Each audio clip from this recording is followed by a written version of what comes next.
ہمارے یہاں دارالعلوم دیوبند میں جب دورے کا ہم آخری سبق پڑھاتے ہیں تو میں طلباء سے ایک سوال کرتا ہوں، ارے وہ مولوی ہو، یہ بتاؤ تمہیں کس نے پڑھایا؟ تو کوئی کہتا ہے میرے ابا نے پڑھایا۔ تیرے ابا کہاں پڑھاتے؟ دارالعلوم نہ ہوتا تو تیرے ابا کہاں پڑھاتے؟ کیس میں پڑھاتے؟ دکان میں پڑھاتے؟ وہ کہتا ہے ہاں دارالعلوم دیوبند نے پڑھایا۔ میں کہتا ہوں دارالعلوم دیوبند تو اینٹ پتھر کا نام ہے۔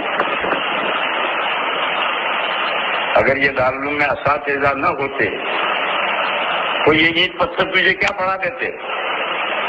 کہاں اساتذہ نے پڑھایا؟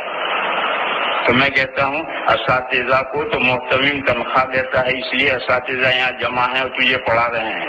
اگر محتمم چندہ کر کے لا کر ان کو تنخواہ نہ دیتا تو اساتذہ کہاں یہاں ہوتے؟ وہ اپنا پیٹ پالنے کے لیے کہیں بھی کام کرتے ہوتے، کہاں یہاں اکٹھا ہوتے؟ کیونکہ ہاں محتمم صاحب نے پڑھایا۔ تو میں کہتا ہوں محتمم صاحب کو لوگوں نے چندہ دیا تبھی تو انہوں نے مدرسہ چلایا۔ اگر لوگ چندہ نہ دیتے تو کہاں سے محتمم چلاتا؟ اب وہ ٹھپ ہو کے کھڑا ہو جاتا ہے۔ تب میں انہیں سمجھاتا ہوں کہ دیکھو تمہیں ملت نے پڑھایا، تمہیں ملت اسلامیہ نے پڑھایا۔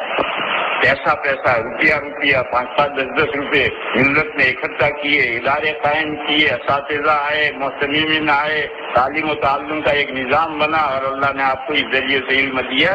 بس آپ کو پڑھایا ہے ملت نے۔ جب ملت نے پڑھایا ہے تو اب آپ فارغ ہونے کے بعد ملت کے حق میں کیا بنتے ہو؟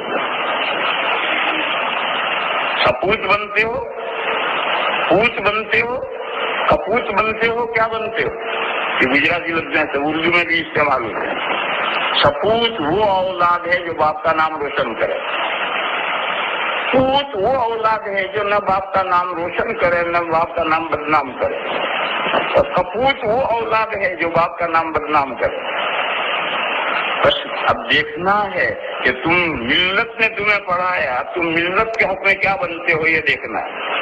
اگر تم نے جیسا ملت نے تمہیں پڑھایا، دین سکھلایا، اگر تم نے ملت کی خدمت کی کسی بھی لائن سے، دیکھو کوئی لائن متعین نہیں ہے ملت کی خدمت کرنے کی، بے شمار لائنیں ہیں، کہیں سے کسی لائن سے آپ نے خدمت کی ملت کی تو آپ ملت کے اپنے سپوت بنے، اور آپ نے کوئی خدمت نہیں کی، مگر جو پڑھا اسے محفوظ رکھا تو آپ پوت ہے۔ اور اگر کوئی خدمت بھی نہیں کی اور جو پڑھا وہ بھی محفوظ نہیں رکھا، نماز بھی نہیں پڑھتا، جماعت سے نہیں پڑھتا، چپکے بیڑی پیتا ہے، لوگوں کی غیبتیں کرتا ہے، یہ کرتا ہے وہ کرتا ہے، مولوی کی شان بھی اس میں واقع نہیں ہے۔ تو یہ ملت کا سپوت ہے؟ نہیں۔ پوت ہے؟ نہیں، یہ کپوت ہے۔ کہ ملت نے تو پیسہ خرچ کر کے تجھے ایک عالم کے تیار کرنے پر ملت کا ہزاروں روپیہ لگتا ہے، ملت نے ہزاروں روپے خرچ کر کے تجھے عالم بنایا اور تیرا ذاتی عمل بھی صحیح نہیں رہا، بس تو کپوت۔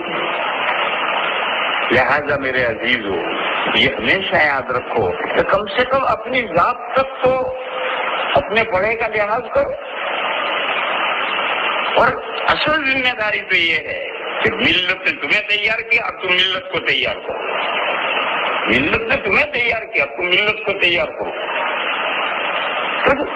ہر جزاء الاحسان الا الاحسان، ملت نے ہمارے ساتھ احسان کیا تو ہمیں بھی چاہیے کہ ملت کے ساتھ احسان کریں۔ یہ چند مختصر سی باتیں عرض کی تھی، اس کو ذہن میں رکھو اور اس کے بعد اگلی زندگی اپنی سنوارو، اگلی زندگی میں آگے بڑھو۔ جن کی استعدادیں بن گئی ہیں وہ تو دوسرا اقرا شروع کریں، اور پہلے اقرا کے 7-8 سال ہیں، دوسرے اقرا کی کوئی نہایت نہیں ہے، مرے گا تو وہ اقرا پورا ہوگا۔ اور اگر پہلے اقرا میں آپ کی استعداد نہیں بنی تو ملت کی خدمت کرنے کی بہت سی راہیں ہیں۔ تبلیغ میں نکل جاؤ، مدارس کے اندر، مکاتب کے اندر بچوں کو ابتدائی دین کی تعلیم دو۔ معاشرے میں جہاں رہتے ہو اپنے خاندان پر، اپنے محلے والوں پر محنت کرو، ان کو دیندار بناؤ۔ مختلف طرح سے بھی ملت کی خدمت کی جا سکتی ہے۔ اللہ تعالی ہمیں اس کی توفیق عطا فرمائے۔ وآخر دعوانا ان الحمد للہ رب العالمین۔ اس کے بعد ایک نکاح پڑھنا ہے، اس کے بعد دعا کریں گے۔